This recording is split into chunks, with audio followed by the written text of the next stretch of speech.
तो आपने अभी तक मेरे चैनल को सब्सक्राइब नहीं किया तो कृपया लाल बटन दबाकर चैनल को सब्सक्राइब करें और बेल के आइकन को दबा दें ताकि आने वाले हमारे लेटेस्ट वीडियो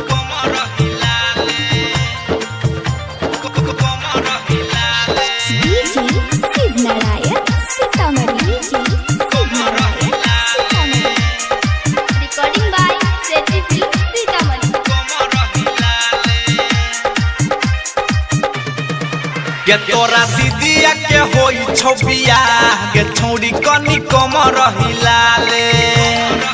गे तोरा दीदिया के होई छबिया गे छौड़ी कनी कम रहिला ले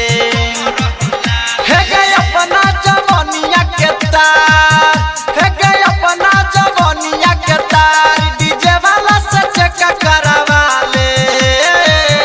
तोरा दीदिया के होई छबिया गे छौड़ी कने कम रहिला ले गे तोरा दीदिया के होई छबिया गे छौड़ी कने कम रहिला ले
तोरा दीदिया के होई छबिया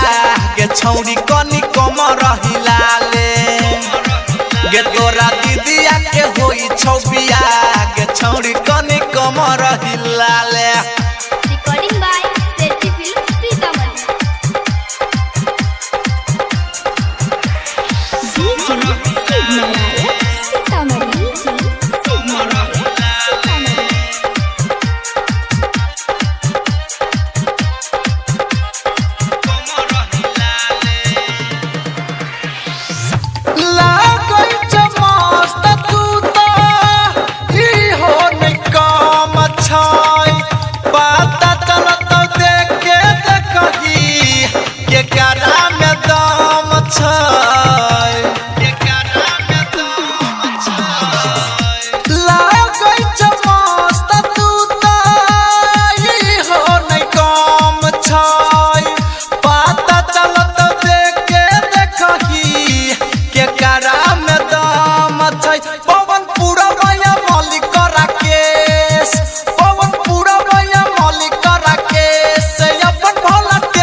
तोरा दीदिया के होई छबिया